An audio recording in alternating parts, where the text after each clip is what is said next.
Lo ataron en el centro de la aldea, lo golpearon, lo humillaron y llegaron al punto que iban a matarlo.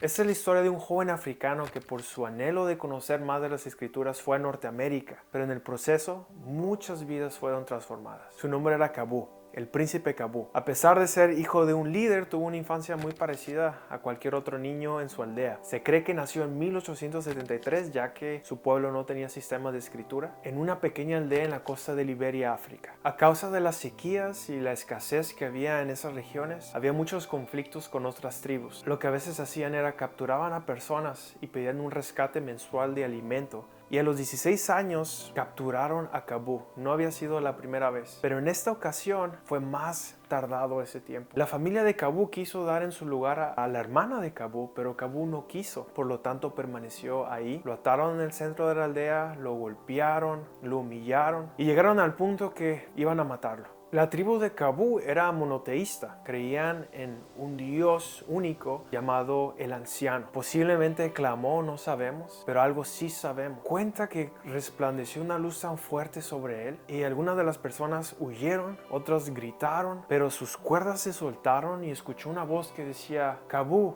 corre, corre. Levántate. Huyó, atravesó la selva. Era un viaje peligroso ya que había animales salvajes. Y llega a una región donde había un cafetal. Y alguien que conoce ahí, otro joven, lo ayuda a conseguir un trabajo para quedarse ahí. Fue ahí la primera experiencia de un servicio de la iglesia para Kabu. Resulta que una mujer estaba compartiendo sobre la conversión de Saulo, sobre esta luz que resplandeció, esta voz que escuchó. Y Kabu se sorprendió tanto que interrumpió el servicio. Eso mismo me pasó a mí. Y comenzó a contar su historia. Y fue ahí donde se cree que hubo esa conversión de poner su fe en Jesús. Y fue el Señor quien lo rescató de esa tribu. Desde ese momento comenzó a referirse a Dios como su Padre, su amado Padre Celestial. Constantemente decía que iba a conversar con su Padre. Kabu desarrolló esa comunión íntima. A veces dedicaba horas en tan solo hablar con su Padre Celestial. La manera de orar de Kabu era en voz alta, así que se metía en problemas con sus compañeros, ya que a veces muy noche estaba él orando en voz alta y le decían: Kabu, ya.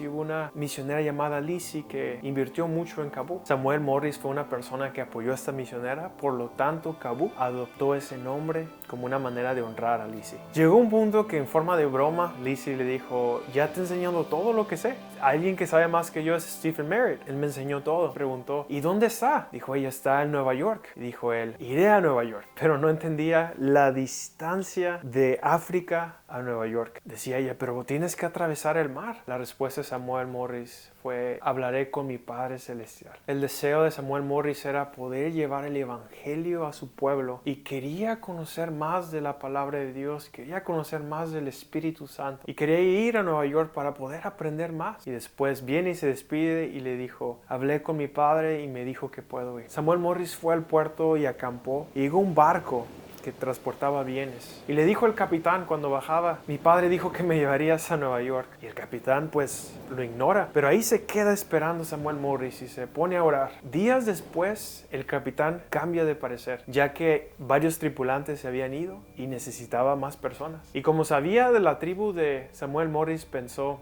a él me va a ayudar ya que son buenos marineros. Pero de hecho Samuel Morris se paralizaba cuando tenía que subir a la punta del mástil en las tormentas. Logra intercambiar puestos con otra persona para ser ayudante del capitán, pero como no le preguntaron al capitán, cuando el capitán mira a Samuel Morris está muy molesto. Pudo ver cómo le iba a venir una golpiza y se pone de rodillas a orar. En eso se detiene el capitán y recuerda cuando era niño, ya que creció en un hogar cristiano. Esto fue el inicio de varias conversaciones espirituales que tuvo con Samuel Morris, y este capitán llegó a rendir su corazón a Jesús. Los tripulantes venían de muchas partes, entonces había conflictos, era gente ruda. En una ocasión había un tripulante malayo muy agresivo.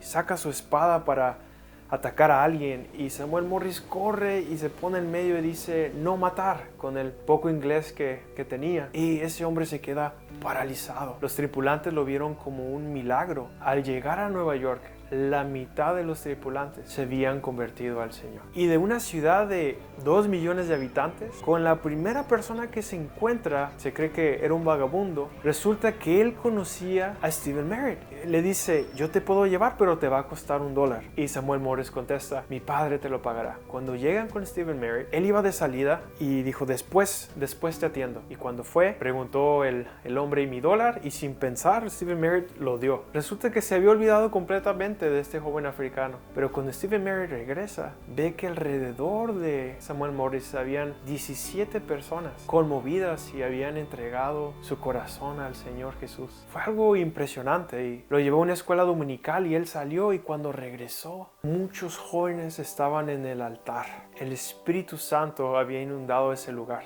Esos jóvenes estaban tan conmovidos que ayudaron a recaudar fondos y ropa para el joven africano y para apoyarlo que fuera a la Universidad de Taylor en Fort Wayne. Merritt lo había llevado a ver la ciudad y le había mostrado la iglesia más alta y varias partes turísticas mientras estaban en el carruaje. Se pone a orar junto con él y le pide al Señor diciendo, Señor, yo he venido a aprender más del Espíritu Santo, pero el Señor Merritt solo me habla de los edificios y pido que quites todo eso de su corazón y lo llenes más de ti, Señor. Fue una de las muchas experiencias que tuvo Merritt con ese joven africano. Este joven había venido a los Estados Unidos para aprender más del Espíritu Santo, pero conocía mucho más de lo que se imaginaba. Así que Merritt le escribe a Thaddeus Reed, quien era el presidente de la universidad, y estaba pasando un momento difícil económicamente en la universidad. Tenían deudas con los bancos, parecía que iban a perder su edificio principal. Y reciben a Samuel Morris, y alguien le dijo con tono de broma, ¿es esto tu visión? Y respondió sí. Era un tiempo donde jóvenes se interesaban más en estudiar Aristóteles y Sócrates que el Nuevo Testamento. Podríamos decir que Dios usó a este joven para traer un avivamiento en la universidad. Muchos lo iban a buscar y le ayudaban con su inglés, pero también leían las escrituras, oraban. Pudo contar su testimonio en diferentes lugares, se juntaban grupos pequeños y grupos grandes. Una vez hasta se acercó un joven de la universidad, pero era ateo. Fue por curiosidad al cuarto de Samuel Morris, pero no quiso leer las escrituras.